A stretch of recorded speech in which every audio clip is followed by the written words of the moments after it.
Olá, querido professor, seja muito bem-vindo a esse nosso encontro semanal sobre escola bíblica, sobre pequenos grupos de subsídio das nossas revistas de escola bíblica da editora Kalel. Nesta feita, nesse trimestre, nós estamos caminhando sobre um dos momentos didáticos mais nobres e precisos, mais humanos das Escrituras, que são as parábolas de Jesus, que são ricas em ensinamentos cotidianos, ensinamentos ordinários da nossa vida cristã, da nossa vida diária, e é muito precioso cada ensinamento, cada pérola contida em cada uma das parábolas. Nós estamos no nosso quinto encontro.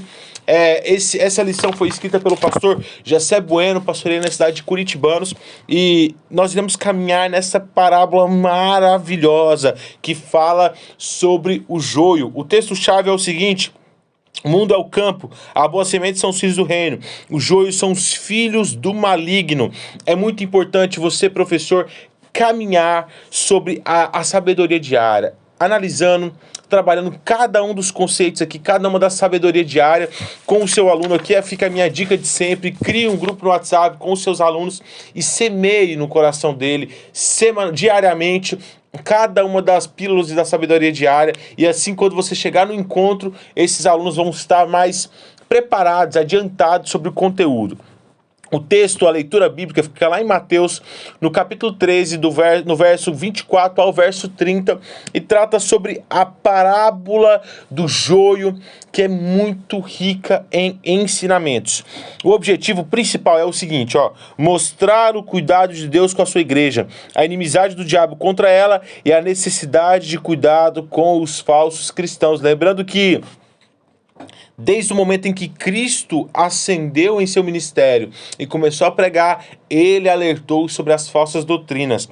Essa parábola tem como intenção alertar aos nossos corações sobre as falsas doutrinas. A introdução diz o seguinte, na lição de hoje vamos analisar algumas imagens que eram muito claras e conhecidas para os ouvintes da Palestina. O joio era uma das maldições contra os quais o agricultor deveria lutar. Os botânicos chamavam o joio de Lolínio temeluteno. No começo eram tão semelhantes ao trigo que era muito difícil de distingui-los, de maneira que era necessário deixá-los crescer juntos até o momento da colheita. Jesus usou algo comum para transmitir uma verdade extraordinária, ilustrando o caráter essencial do homem, quer de um discípulo verdadeiro, quer de um discípulo falso, mostrando-nos que podemos conhecer a natureza de um indivíduo pelo resultado do seu caráter. O primeiro tópico aqui, o autor da lição, ele coloca para nós 4 subtópicos onde ele trabalha. Primeiro, o semeador, os elementos, ele faz uma interpretação geral, um panorama geral do que é essa parábola de Cristo. O primeiro elemento, o semeador. O segundo elemento, o campo. O terceiro elemento, a boa semente. E por fim, a semente do mal. Aqui você pode trabalhar em conjunto os 4 tópicos, indo de forma bem fluida em cada um deles, expondo para a sua classe sobre quem é o semeador, o que semeia a boa semente é o Filho do Homem, Jesus Cristo é o Senhor do campo, Ele é o semeador por excelência, que anunciou essa semente do Evangelho, essa boa nova da salvação que entrou nos corações. O campo em si é o mundo, Nessa parábola, entendemos que o mundo é a igreja visível, que está espalhada pelo mundo todo e que não está confinada em uma só nação. Lembrando aqui que o alerta de Cristo era a anunciação dessas boas novas universal para todos os seres humanos. Agora não mais uma revelação explícita a uma única etnia, a um único povo, a uma única nação, que era a nação de Israel, mas agora a todos os povos, línguas, etnias e nações. Uma anunciação universal a todas as pessoas. Isso era o campo onde esse semeador, que era o Cristo, o Filho do Homem, lançava a semente. A boa semente, está lá um texto registrado aqui em Salmos. O Salmo 126,6 diz o seguinte, a boa semente eram os filhos, são os filhos do rei, os verdadeiros santos. Eles são a boa semente, preciosos como sementes, que devem ser cuidadas. A semente é espalhada, e o mesmo ocorre com os santos. Eles foram dispersos, eles foram semeados, dispersados, para produzirem na terra bons frutos. a semente retida, a semente dentro do alçapão, a semente que não é plantada, ela não frutifica. De igual modo, os santos são lançados, os filhos de Deus, que são essa boa semente, eles são lançados no mundo para gerarem outros frutos, e esses frutos que originaram dessa primeira semente geram outros frutos após serem lançadas, e assim se consolida o discipulado, a evangelização e a pregação do evangelho em todas as nações. E por último, a semente do mal.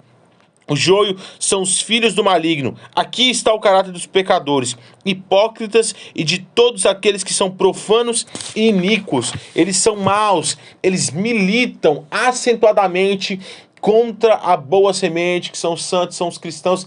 Eles lutam constantemente contra cada um deles, para que não venham lograr êxito na pregação do evangelho. Lembrando sempre dos nossos quadros de auxílio aos professores, esse quadrinho amarelo, entra aí e que você venha expor para os seus alunos, que eu tenho certeza que vai ser um subsídio escrito muito rico para acrescentar, né? Aqui nós temos uma passagem de um texto, né, a Bíblia Pentecostal, uma interpretação ali da Bíblia Pentecostal, publicado pela CPAD, que você vai entender aqui um pouco mais sobre essa dinâmica proposta pelo autor aqui no primeiro tópico. O segundo tópico, ele trata sobre a ação do inimigo, dividido em 3 tópicos também, que diz o seguinte, ó: o inimigo semeia enquanto os homens dormem, após semear o mal, o inimigo se retira, e reconhecemos o joio pelos seus frutos. A partir dessa cadência proposta pelo autor, de um inimigo que não para enquanto os crentes têm as suas debilidades e descansam, o inimigo, o diabo, o inimigo das nossas almas, está constantemente lutando contra a boa semente. Ele também está disposto a semear a sua péssima semente, a sua semente ruim, a semente do pecado. O inimigo seguiu o seu caminho, então ele vai e começa a se retirar. Ele espalha a discórdia, espalha o que tem que ser espalhado e sai. Observe que esta é a proposta, é a propensão que os homens caídos têm ao pecado. Age no escuro, semeia e se esconde. Se o inimigo semeia o joio, ele pode até mesmo se retirar, pois o joio é uma erva daninha que brotará por si só e causará grandes danos. Assim acontece no caso de contendas e escândalos que são semeados pelo inimigo, que chegando o tempo propício, dará o seu fruto. E por último, reconhecemos o joio pelo seu fruto. De igual modo, como os crentes verdadeiros, os santos em Cristo Jesus, são reconhecidos pelo seu bom fruto, o seu fruto vistoso, o fruto do Espírito, os dons, nós também reconhecemos aqueles que são o joio a partir dos seus frutos de discórdia, os seus frutos de contendas, de brigas, de calúnia, de promiscuidade, de perversidade e todos os males que são originários de Satanás, originários da queda. Uma outra leitura aqui também proposta pelo autor da Bíblia de Estudo Pentecostal, que você pode estar extraindo e aplicando na sua aula. E por último, o que fazer diante da ação do inimigo? Nós observamos aqui, né? Por penúltimo, nós observamos aqui que nós temos primeiro a interpretação da parábola, depois disso nós temos uma exposição da ação do inimigo em contraposição com o semeador, que é Deus, nunca em debate, né, em confronto, mas apenas uma oposição, né, que é Deus, o inimigo no seu papel. E aqui o autor propõe uma solução, né? O modo ao qual nós devemos agir diante da ação do inimigo. Primeiro ponto, nós devemos consultar constantemente o Senhor da Seara. É Ele que nos dá capacidade, é Ele que nos dá orientação, é Ele que nos dá discernimento para que nós venhamos ter condições de lutar contra as ações infernais, as ações constantes do diabo. Entender quais são dentre o povo que é joio, que é trigo, esse discernimento espiritual que é originário em Deus. Segundo ponto, o Senhor da Seara agirá no tempo certo. Aqui você vai trabalhar com o seu aluno a perspectiva de confiabilidade em Deus, confiança em Deus, entendendo que nada foge do conselho, do poder, da onipotência, da onisciência de Deus. Todas as coisas estão estritamente dominadas a partir do seu conhecimento e do seu poder. Deus sabe de todas as coisas e antevém tudo que vai acontecer, então Deus nunca é pego de surpresa. E por último, nós temos uma exposição sobre a colheita, né? Nós vemos que Jesus faz uma alegoria a partir de um tema muito conhecido daquelas pessoas que eram a colheita, o hábito de ir lá no campo e colher, e que também é conhecido a nós.